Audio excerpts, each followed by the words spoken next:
Any credit card can offer cash back, but only Discover matches all the cash back you've earned at the end of your first year. It's like getting one of those birthday cards that's shaped like cash, so you already know there's cash inside before opening it. But in this case, it's stuffed with your first year cashback match, and you don't even have to send a thank you note, which is great. I hate thanking people. Cashback match, only by Discover Card. Learn more at discover.com/match. Discover something brighter.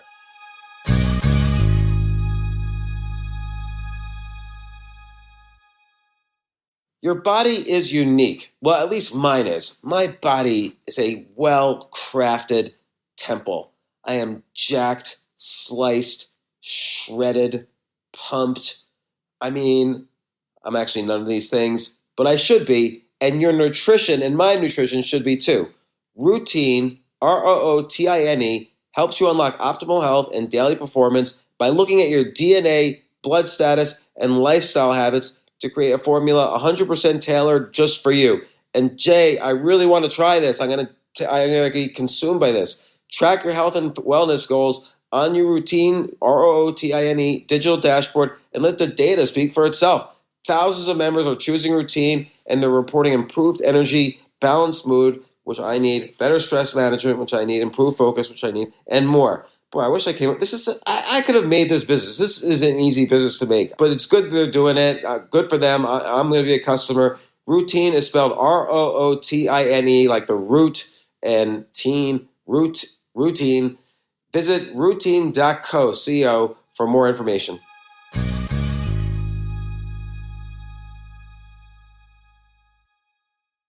Every single day on my Twitter account, follow me at jaltucher. I'm doing the adult improvement tip of the day. As an adult, I've become a chess master, professional stand-up comedian, a computer programmer, an investor, a hedge fund manager, an entrepreneur. In some cases, I've mastered some of these new fields. It's no good to just do something mindlessly over and over and over again and not get better. You get happier when you improve. New research shows that adults can improve just as easily as kids, or almost as easily. I've written books about adult improvement. I have new ideas that beat out the 10,000 hour rule. And I'm doing a whole thread every single day, one tip a day for the next 100 days, adult improvement tip of the day. Find me on Twitter at jaltucher.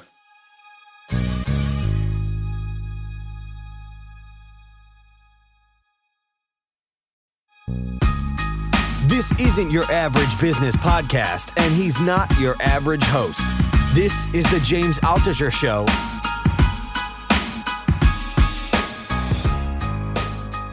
Brian, have we met before? I looked through my emails, and I have an email from a Brian Dean from like way back, from like a otcpicks.com. It wasn't me back then. That was a different Brian Dean. No, wait, how many Brian Dean out there? I went to school with a Brian Dean too. I was curious if you were Persian. There's a few out there. There's like a famous Australian rules rugby player that I had to outrank for a while. When I first started, he was number one in Google for all the stuff, and I've slowly eliminated him. Yeah, and there's some math professor at Clemson I've also kind of destroyed. So now I'm like dominate the first page. But there used to be a lot, and now, as far as Google is concerned, there's only one. You know what you should do? You should have an exploding topic article about Brian Dean. Oh, yeah. He's blowing up right now. How searches for you have gone up, 300% over the past 5 years. And here's what's next. Brian Dean is going to have a promo for his high-end newsletter that's only going to last 2 weeks. So you might as well get it now because he's exploding. Exactly. I just wrote marketing copy for you. Yeah, thank you. So I'll say, send me the invoice after the episode.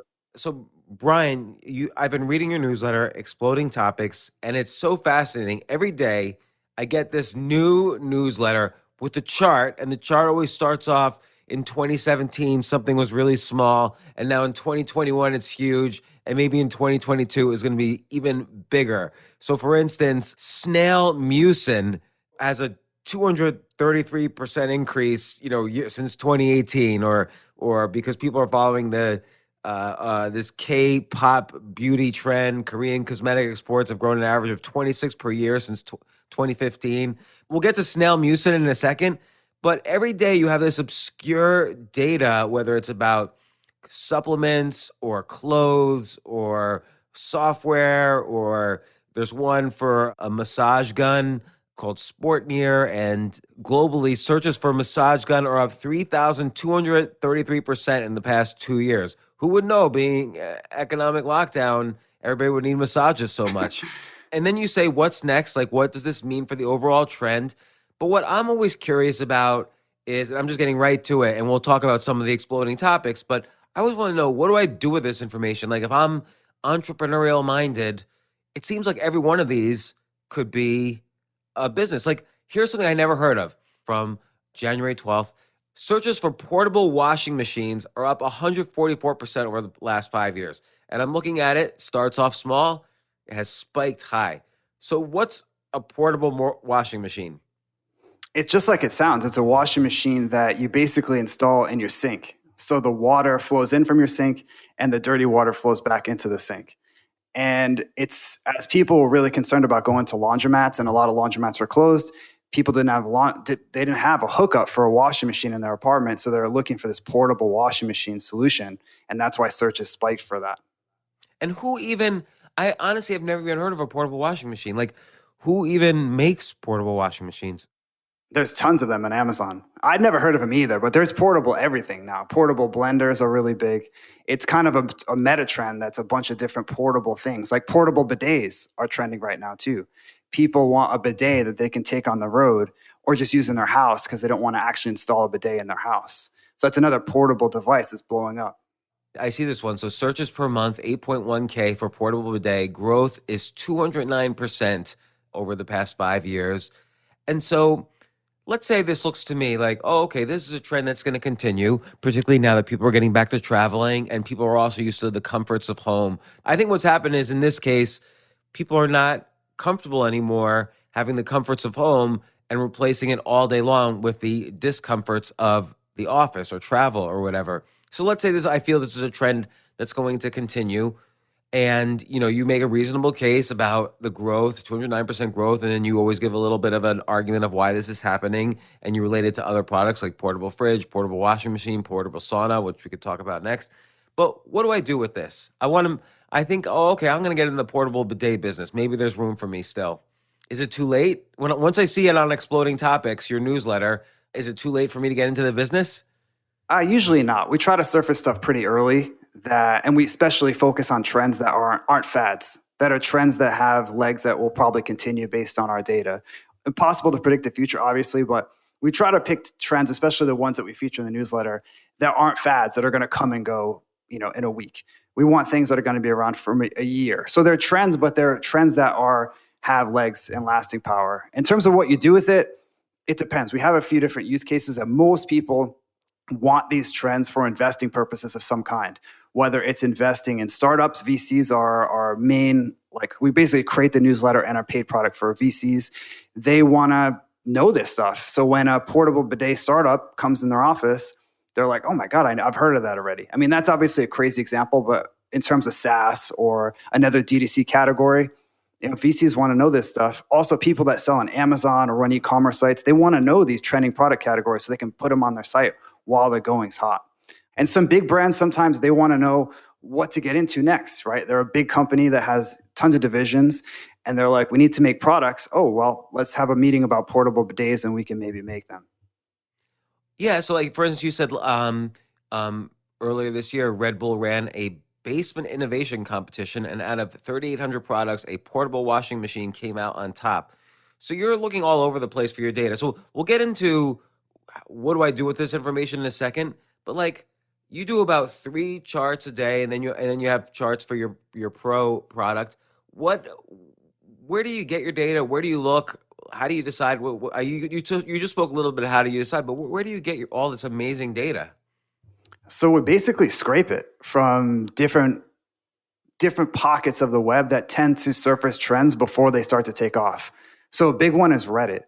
So we basically scrape not most subreddits, but a lot of subreddits that tend to have conversations around technology or health, or even in health, we try to focus on subreddits where people are sort of on the cutting edge of this stuff. People that take freeze-dried organs and stuff like that. So we're looking at carnivore diet subreddits, the OMAD subreddit, where people are more likely to say, hey, I just heard of this thing on Instagram. Have you guys heard of it? And they put it out there. So basically we scrape that, we scrape Reddit, we scrape social media, podcasts, show notes, because those, a lot of times people just mention, oh, I just heard of this thing, blah, blah, blah, and they mention it. We also look at shopping sites, so data from Amazon and other big e-commerce sites, and it basically scrapes millions and millions and millions and millions of these data points. And the algorithm says, this is a trend, this is not a fad, and it pulls it into a queue. And then we have a moderator who works part-time, but a lot, to curate all of the trends. And I would say for every 10 trends or 20 trends that it finds, one gets through, if that. It might be more like 1 to 50 now. We're a lot pickier than we used to be. So it's a lot of curation because there's just so much noise, especially with the news. You get like a news item. It looks like a trend, but it's really going to, in 2 weeks, no one's going to be talking about it. So we have that curation process to make sure these are legitimate trends and not fads. We have conversations about this all the time, like what's a trend, what's a fad, but you kind of know it when you see it. So let's say I want to make portable bidets. What would be my first step, do you think? And I'm not saying that you're an expert on how to make all these products that you talk about. I appreciate that you're uncovering the trends and it's up to the entrepreneur to figure it out. But I'm just always amazed, like, how do you make things? You can go to Alibaba and find tons of factories that'll make it for you. You can also make a prototype yourself with 3D printing, which is what a lot of people do now, and then do a Kickstarter and raise money that way. And then when they get the funds, they can manufacture it. But 3D printing is usually how most people start with a physical product now. They create it, and then they take it to a factory, and they say, can you make 1,000 of these, 10,000 of these? Wow, so you can make something like a portable bidet with a 3D printer? Definitely. That's easy to make because it's all plastic. So like here's, for instance, a portable bidet that's $7, but a US site, hellotushy.com, it's $30. So is that, and we always talk about drop shipping is a side hustle. You should get into it. But is it realistic? Can I buy on Alibaba for $7 and then sell on Amazon or some other site for $30? It usually takes some more finessing than that. There's this rule, I forget what it's called. It's like 150 that a lot of people were doing. That was a trend like a year ago during the height of the pandemic, where people were buying these cheap products like a portable bidet for $7 or blue light blocking glasses, which were big. They'd buy these cheap ones for $7, create this brand, premium brand, like really high end to really emphasize the health benefits, something the cheap one wasn't doing, and then they would sell it for 50. So they buy, I think it was $5.50 or something, buy it for $5, sell it for $50. So these crazy margins. And people were doing that. Now, I have no idea how practical that is, but that's one way people are taking advantage of the trends, is they're buying these products for cheap and then slapping a different brand on them and selling them under their own brand on Amazon or on their own site. Yeah, like there's a big public company, Mohawk, that does something like this. They'll take 100-year-old brands like Igloo ice boxes that don't really have an internet presence, but they've been around 100 years, and they'll go to the same factory in China and say, look, every other box now coming off the assembly line, put our brand on it. And then they game the Amazon algorithm, which Igloo has no clue Amazon even exists, and within days they're number one on Amazon. And they do this for hundreds of SKUs, hundreds of millions of revenues. It's like a great thing. But I'm just always curious if like the drop shipping, I feel for a while that was a fad in side hustling, but I think it probably still works to some extent. Probably, yeah. I mean, a new thing that's trending relates to that. It's called drop servicing. Oh yeah, I think I saw that on one of your newsletters. Tell me about that one. It's basically drop shipping for labor or services. So a lot of people, what they'll do is they'll go on Fiverr and find a gig that works well. They'll test out a bunch of gigs, find one where the person delivers something good, and then they'll look on Upwork and other job boards for projects related to that gig and charge, let's say, $50, and then they'll buy a Fiverr gig for $5 or $10, and then be the middleman between the two and just deliver the service to Fiverr, or just hire someone cheap. There's an incredible arbitrage there. So it begs the question, why isn't someone who's using Upwork just go to Fiverr and do the same thing? Because maybe people don't trust Fiverr. They're like, I don't trust Fiverr, but I trust Upwork, having no idea that the stuff they're getting is actually from Fiverr at the end of the day. I might do that. For instance, I might use Upwork instead of Fiverr. I say, look, I don't want to have to call India at 3 a.m. to find out if they're working on my job. I'm paying you to do this. Right. And it's not shady at all. I mean, if you're doing the process, you're maybe testing out 20 Fiverr gigs, finding 2 that are good, you're doing the work of finding the two that are good, and you're just charging a premium for it. That person, like you or me, I'm the same way. I just go to Upwork and I'm like, I just want the best person. I'll pay whatever. But someone that's shopping around might go on Fiverr, but there's plenty of suckers like us who will happily pay somebody, and they're charging whatever. And I don't even care if it comes from Fiverr. If it's good and it's the rate I agree to, I'm fine with it. So here's one of the exploding topics, and this one I really relate to because I've got wax in one of my ears. I could barely hear out of one of my ears, and I just keep delaying going to the doctor. But searches for ear cleaning kits are up 226% over the last 2 years.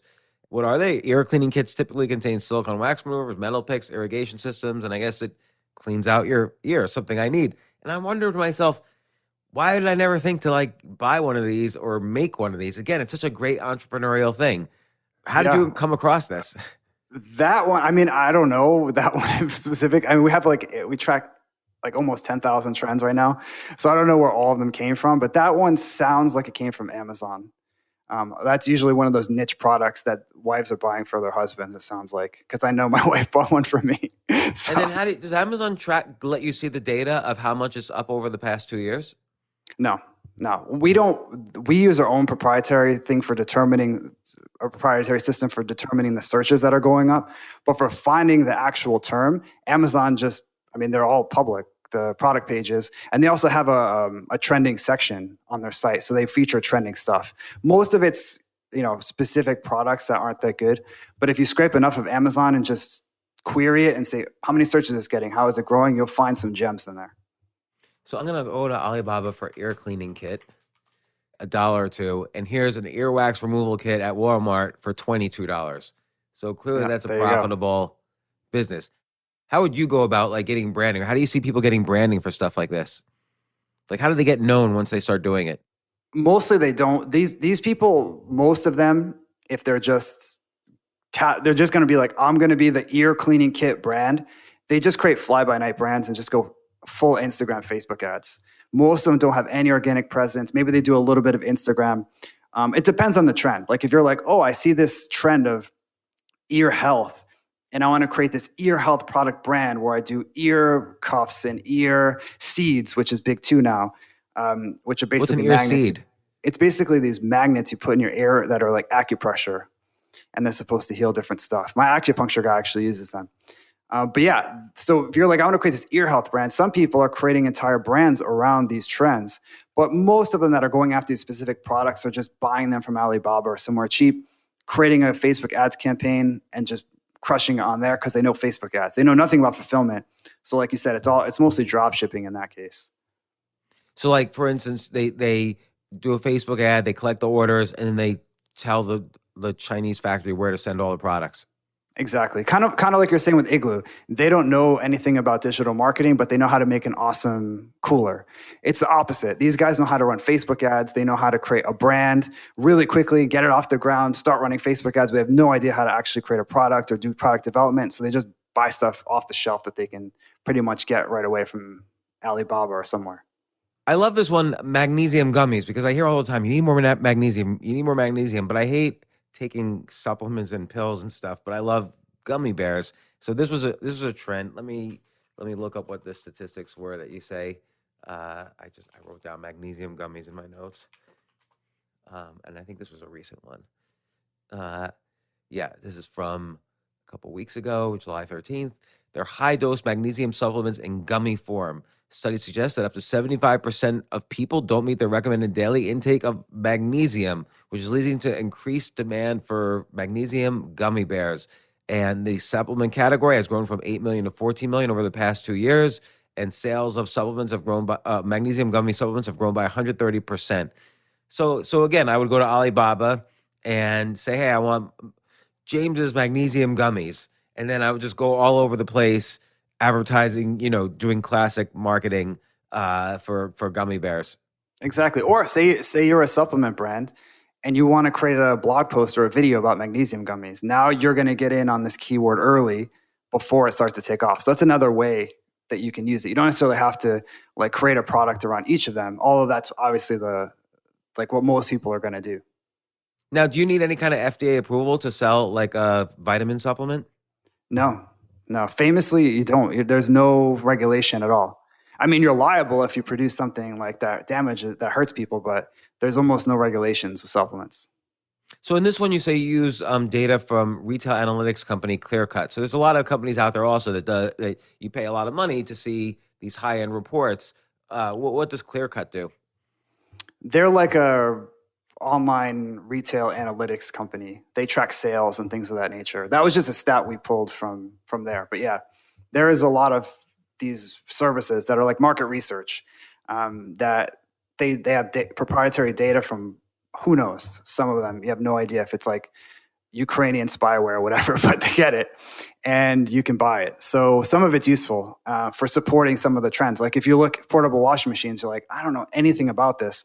Sometimes it's good to supplement with these other services and figure out how many people are actually buying this stuff instead of just searching for it. What is the average sale? How much are people making on Amazon per month, which you can estimate using some tools, things like that. And what's some of the, I mean, all these topics always amaze me because I think to your curation, and none of these things I've ever heard, most of these things I've never heard of before, like even in industries which I'm familiar with, like I didn't know what a credit builder card was, but you say searches for credit builder cards are up 1,257% over the last 5 years. And a credit builder card is a credit card designed for people with no credit history or low credit scores. So to reduce the bank's risk, these cards are typically secured by a refundable deposit in the amount of the credit limit. So what does that mean? Somebody gives me a credit builder card, and then they give me $100 limit, and I give them $100 just so I could build my credit score? It's basically a debit card that's not tied to a bank, and it doesn't withdraw from your bank account. You have a credit on the credit card, so it builds up your credit score, but you can't ever like default on or anything. And there's interest payments and all that stuff, but usually the limit is like $100, $500 or something like that. But they're blowing up because so many people have bad credit, and it's hard to get a credit card with bad credit. So these are like a hack that people are using. They're getting these credit cards with these tiny limits and just buying stuff, paying it off, buying stuff, paying it off, and that pumps up their credit score.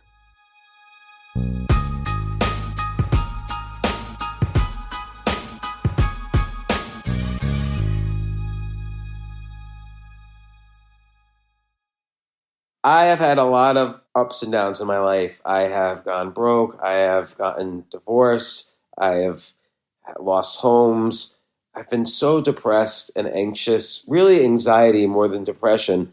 And you all need somebody to talk to sometimes, particularly in difficult times like these.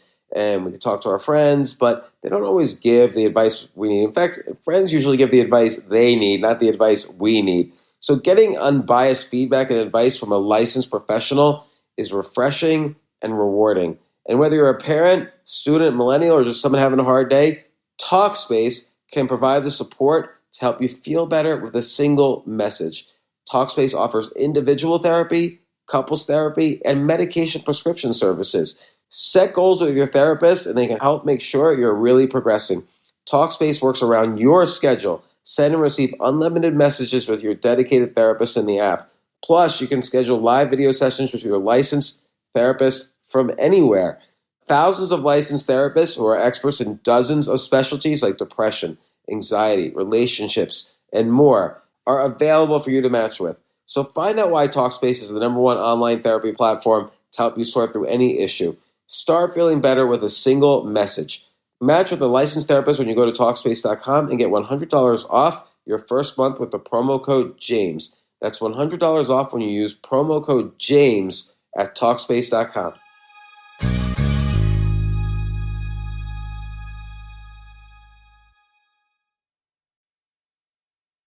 Back to snail mucin, which I love. Apparently, this is a great beauty product in the Korean cosmetic exports trend, which has grown 26% per year, which is a huge growth. What would I do with snail mucin? I mean, you put it on your face. I'm just pounding you on this. I don't mind. I'm just saying for snail mucin, if you're a beauty brand that's like, oh, let's go, what category are we going to go into next? This might be something that wasn't even on your radar screen.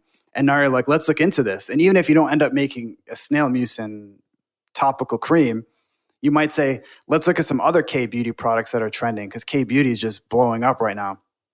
So let's look at some other K-beauty products that we can include, or create a K-beauty regimen. K-beauty is this like 11-step process you do every night. So let's position our products that you use 11 of them at night, just like K-beauty.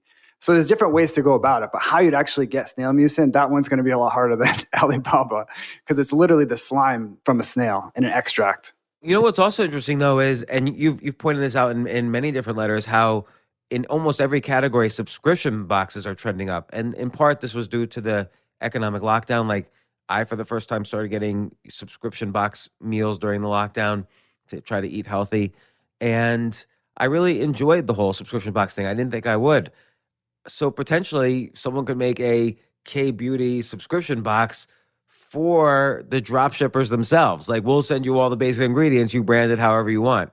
Yeah, that's smart. Like combining the two things, combine the two trends. That people like subscription boxes, so There's subscription boxes in almost every category. oh yeah, there's tons of them. I mean, the big one now is like international food. So snacks from Japan and Korea and all these international snacks, Colombia, that you can get these snacks every month that are very exotic. Like, because as I'm sure you know, James, from going overseas, sometimes you see this chips, you're like, what is that? Like, it doesn't even look great. There's like a squid on the package. So you can get those every month, and those are blowing up right now. Like Baksu box, that's the big Japanese one, an Asian one. That one's up like 5,000% over the last 5 years or something like that. 79, actually I have it right here, 7,900%. I feel like you need a lot of energy to get into one of these businesses, because you can't, you have to actually deal with physical products. And so there's only so many. Like, if I were to make a bet on a physical product to sell, you're betting that the product is trending upwards, but that's the research I get through you. You're betting that you can execute on it and make it. You're betting that you can do marketing better than the other. A lot of these are not quite commodities, but like, as you say, there's many competitors who see these trends, and that's why it's trending upwards. And you have to kind of do marketing better than all of them. So how do you think, if I were to and if I'm listening to this and thinking, I want to check out the Exploding Topics newsletter and see, what's the latest massage gun? What's the latest snail mucin? What's the latest, anti-aging gummy bear, where I like these prebiotics gummy bears, or there was one bladder rack, which the seaweed, but it's a form of seaweed rich in iodine and magnesium and vitamin C, and it can treat thyroid disorders, inflammation, heartburn, anxiety, and more, or soothe irritated. See, I thought it was for the bladder actually, but now I'm reading this and it's for all these other things, and it's part of the food grade beauty products meta trend. How would I, listening to this, decide which one to do? I mean, there's a couple of things. One is like, do you have an interest or specialty in that area? And I should point out, there are some, we have plenty of trends that aren't physical products, video that are SaaS. A lot of software trends. Yeah, a lot, because that's obviously huge. Crypto trends are obviously huge. NFTs, DeFi, decentralized finance. But yeah, in terms of the physical products, part of it would be like, what can I bring to the table? Because like you said, James, anyone can just make a bladder whack supplement or make a portable bidet. But if you're interested in that, if you're passionate about that area, that space, then you're going to have an edge over everybody else when you launch it. Or if you have an existing audience in that space. So let's say you're like an influencer in the health space. You're like, I launched my own portable bidet. You're going to sell them more than some random person with no audience. So yeah, a lot of these products are also, influencers are creating their own brands and selling this stuff on their own. They're looking at these products that are trending, creating their own branded version and selling them to their audience who are super loyal, as you know. Well, what are the ones that you've seen recently that excite you the most? Software or physical or whatever? Yeah, well, the interesting one for me is all the video production software, and that space I saw you is mentioned huge. Video Proc. Yeah, Video Proc, Veed is another one that's big right now. UCut, Video Leap. They're just these very accessible video editing tools, because I think, James, you're like me, you've been in the game for a while. You remember how it used to be to edit a video. It was like, you had to have a PhD. No, it was impossible. It was crazy. Now they're basically like, not as easy as uploading a video to Instagram, but not that far off. They have all these intuitive features. They stripped out a lot of stuff. And the same with podcasting, like the script and things like that. There's a lot of action in that space. So I like that space a lot. I have a YouTube channel. So I have someone edit my videos, but even the ones I make on my phone, I'm always like, I wish it was an easier way to edit this. It's always so complicated. And now there's software launched from the start just for people that aren't tech savvy, just for people to post on social media. And they kind of take one or two features and make it very easy to do those features, like a jump cut or something like that. Exactly. So you just click a button and it does a thing. Like it's more or less, you've uploaded a video that's just like 5 minutes. You can just use your finger. A lot of them are mobile apps. You could just drag the area you want to cut it, put it together. You can do transitions and fades and graphics and all that stuff. And it's just, if you've used one, it's like a revelation that I can't believe it wasn't always like this. I can't believe I was messing around.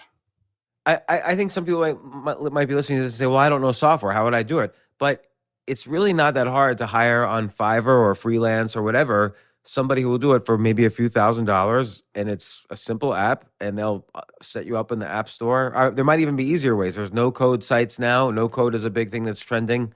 So, like, how would you make a simple video editing piece of software? Yeah, I would also outsource. I don't know how to code myself. I have a co-founder that is the coder that developed the whole system and algorithm that we use, and he would be able to build it in like a day. But for me, I would definitely be on Upwork saying, I need help. I don't even know what to do.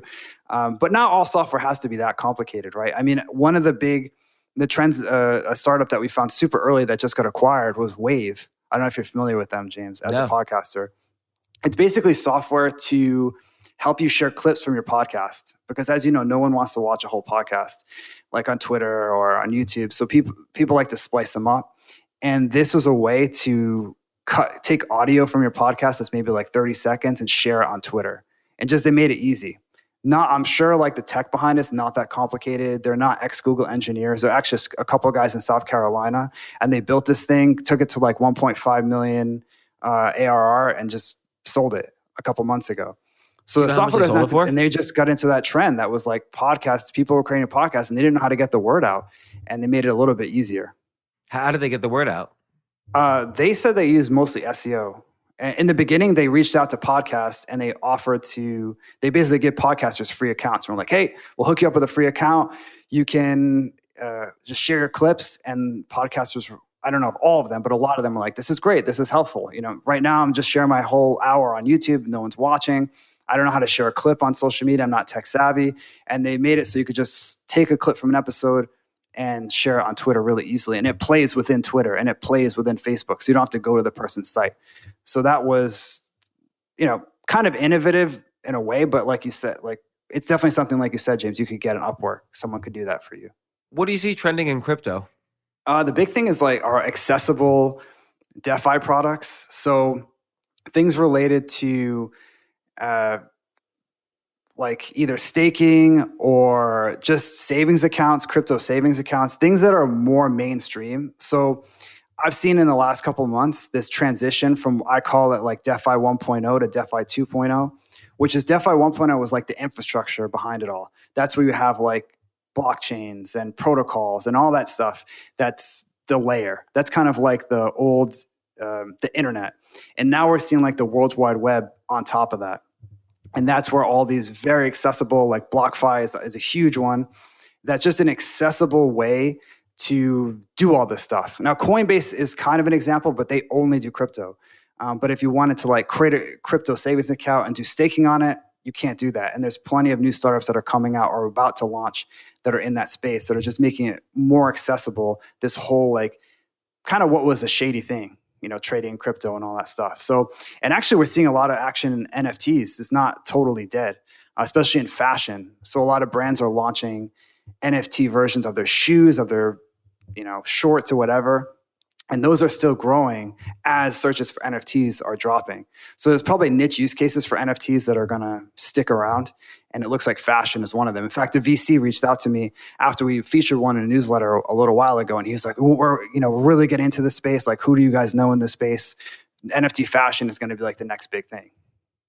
I don't even understand. Like, why would someone buy like a digital image of a shoe instead of a shoe? You're talking to the wrong. I mean, some of them, one digital shoe sold for 25 grand. It was a pair, actually. I should say a pair of shoes. But when it's digital, it doesn't matter if it's one or two, which is, to me, is craziness. But like NFT, and that was after NFTs, like that whole NFT craziness died down. So they're still selling despite the NFT craze sort of leveling out. What's one of the pro trends that you've seen recently that it kind of blew you away? And I should mention the Exploding Topics Pro is your for-pay service. I don't know how you distinguish between the topics and what you do differently. Yeah, I mean, most of it is we feature them early, so you get earlier access to the topics. We don't share them for like at least 6 months to a year outside of the pro. So the big one that's really interesting for me is our cleaning tablets. That is this kind of like niche trend that these companies are getting funded left and right, and no one is talking about them. They're basically, instead of buying a bulk thing of laundry detergent or dishwashing liquid, you get a tablet that you can dilute and use the same container over and over again. So it's like an eco-friendly version. And a lot of these are subscription based. So they're these startups that are like, instead of buying your laundry detergent at the store, we'll send you these tablets, on repeat once a month. And they only sell that way. They only sell D2C and they only sell in tablet form.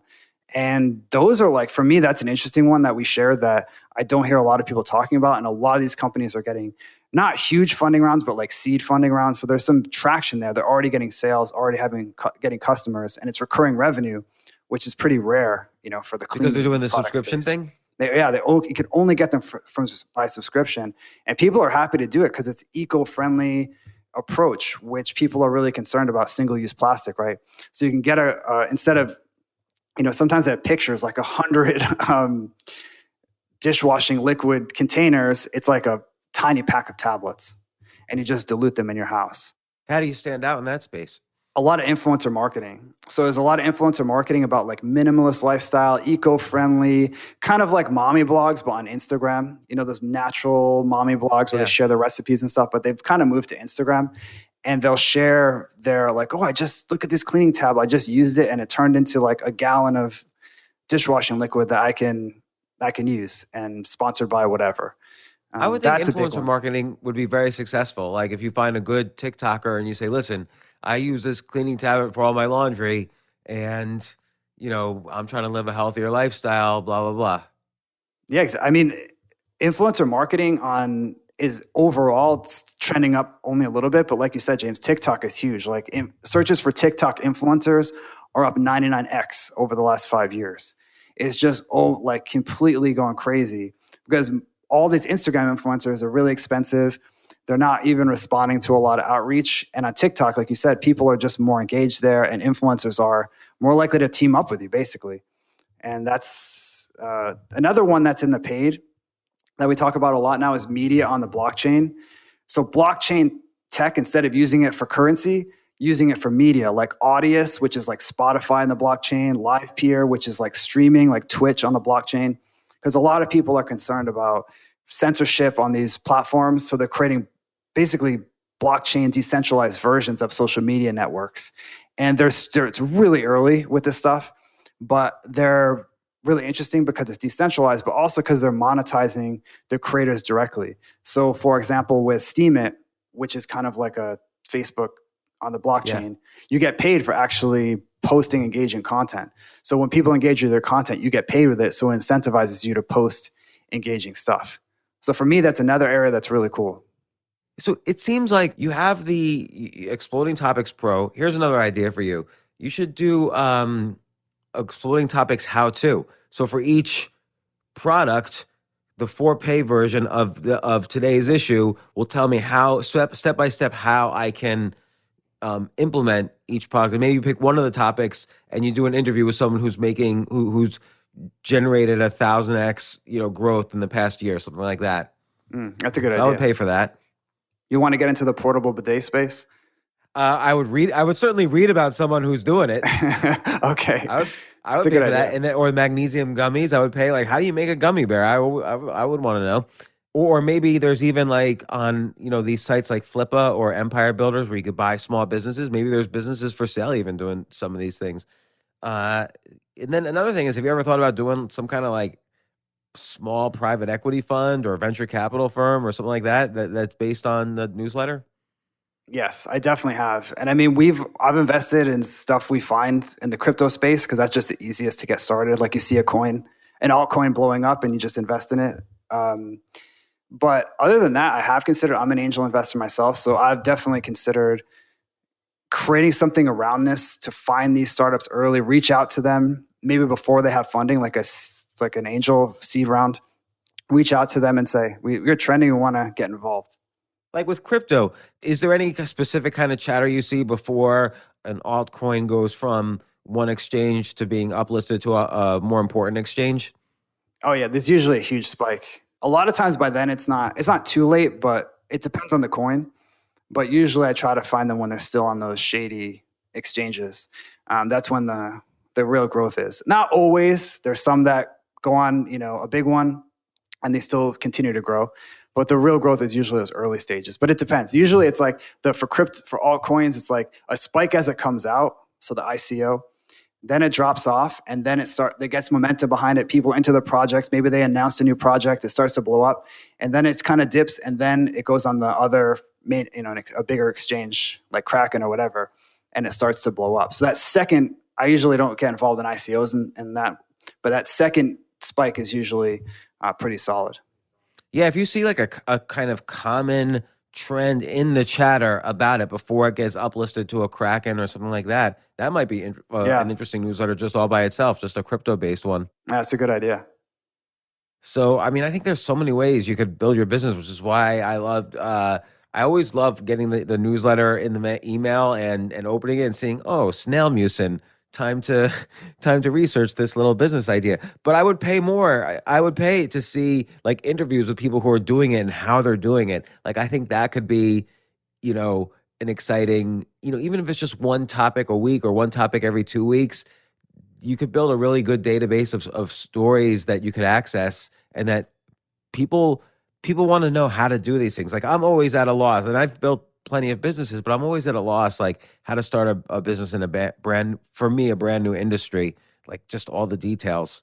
Yeah, same here. That's why most of our target audience are investors, because they don't have to worry about someone else worries about that, right? They just invest in the company, and the people they invest in, they're doing all the legwork, or the drop shippers or whatever. But there are plenty of people that have created entire products around stuff they've seen in the newsletter or on the site and been successful with it. And so it's definitely possible. But like you said, that's kind of a young man's game, I think, making your own portable bidet. I'm like you. I'm like, I can't really be bothered with that. But I think there's some truth to what you're saying, that it would be helpful to have some follow-up steps. Like, say you wanted to actually create a snail mucin topical cream. What's the first step? Because I personally don't know. So I'd be curious to know that too. Yeah. Well, Brian, these are so many interesting topics and trends, and I definitely encourage people to get your newsletter. I get it, every week. I guess I get it once a week. I don't get the pro, but I should get the pro. It sounds like it's worth it, and you should come on again every couple of months. Tell us the latest trending topics. Anytime, James. Happy to do it. Excellent. Well, thanks so much, Brian. And this has been really fun. And it's so many interesting things to research once I start reading your newsletter. I always tell, don't go back to an office now. Like, offices, I don't want to say they're always deadening and you could meet friends and you could do meaningful work in an office, but to explore at least these topics as you do, and then to kind of be creative about how you can make it and market it and sell it and be different. You're going to fail a lot, but when it succeeds, it really feels good. You make money and it's worth it. So thanks again for doing this. No problem, James. Thanks for having me.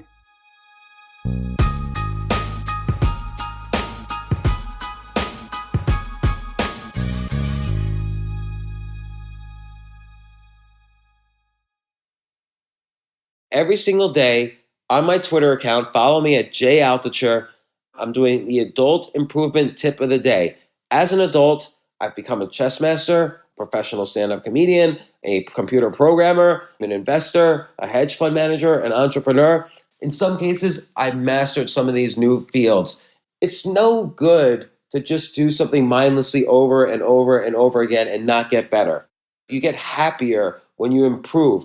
New research shows that adults can improve just as easily as kids, or almost as easily.